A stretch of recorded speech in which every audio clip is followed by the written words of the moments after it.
IPL থেকে বাদ দিল মুস্তাফিজুর রহমানকে নাইট রাইডার্স। কলকাতা আসলে বিনোদন আর বিনোদন। তাদের দেশটা অনেক বড় হলেও তাদের মনটা হচ্ছে একদম ছোটো টাইপের। কেননা তারা 9 কোটি 2 লক্ষ টাকা মুস্তাফিজকে কেনার কারণে হচ্ছে ওখানে শাহরুখ খানের দল, যিনি তাকে হচ্ছে বয়কট শুরু করছে, তাকে নিয়ে হচ্ছে যত ঝামেলা। আমি বুঝতে পারলাম না যে আপনারা রাজনৈতিক বিষয়টা কেন হচ্ছে খেলাতে নিয়ে গেলেন। এখন খেলাতে নিয়ে গিয়ে কি আপনারা ভালো করছেন? এইটা হচ্ছে বাংলাদেশকে এবং বাংলাদেশের জনগণের সাথে সরাসরি হচ্ছে অপমান করা। এটা বাংলাদেশকে অপমান করা। কারণ আপনারা যদি মুস্তাফিজুর রহমানকে যদি খেলতে না নিয়ে যান, খেলার ইচ্ছায় না থাকে, তাহলে ওনাকে নিবেন বলে আপনারা কেন ওখানে কথা বলছেন? কথা না বললেও তো হয়ে যেত। আপনাদের গায়ে আপনারা থাকতেন, আমাদের গায়ে আমরা থাকতাম। এমন নাই যে আপনাদের হচ্ছে কলকাতার টাকাগুলো দিয়ে মুস্তাফিজ যে টাকাগুলো দিবে ওই টাকা দিয়ে আমাদের বাংলাদেশ চলবে। আমাদের বাংলাদেশ ভাই অত মন ছোটো না। আপনারা সামান্য টাকা দেখে হচ্ছে তার বিরোধী সৃষ্টি হয়ে গেছেন, তার বিরুদ্ধে চলে গেছেন। আপনার দেশ থেকে তারা টাকা নিয়ে আসবে, আমরা টাকা নিয়ে আসবো বলে আমাদের দেশে টাকা নিয়ে আসবে বিদায় কত পাগল ছাগল যতগুলো হচ্ছে মনে হয় ভারতের মধ্যে হচ্ছে এদের জন্ম হয়।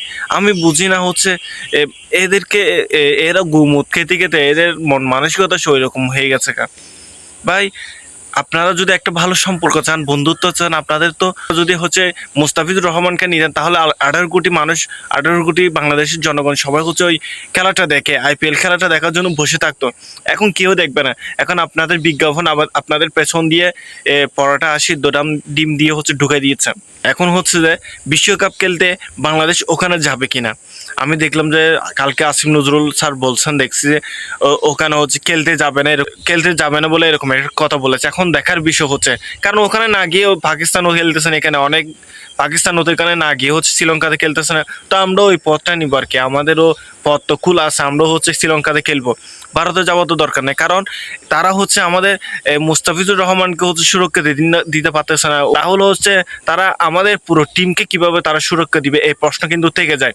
সেই থেকে দেখা যায় যে আমরা হচ্ছে ওই ভারতের সম্পূর্ণ খেলাকে আমরা বয়কট করতেছি।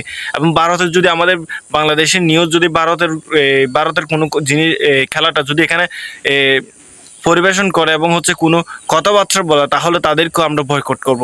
কারণ তাদের দেশে হচ্ছে আমাদেরকে বয়কট করতেছে, আমরা কেন তাদেরকে নিয়ে হচ্ছে মাথার উপর নিয়ে নাচবো? কোনো কারণ নেই। তারা যতটুকু দিবে আমরা ততটুকু দিবে। তারা যদি আমাদের ঘৃণা দেয় আমরা ঘৃণাই দিব। তারা আমাদের ভালোবাসা দিত, আমরাও তাদেরকে ভালোবাসা দিতাম। ধন্যবাদ।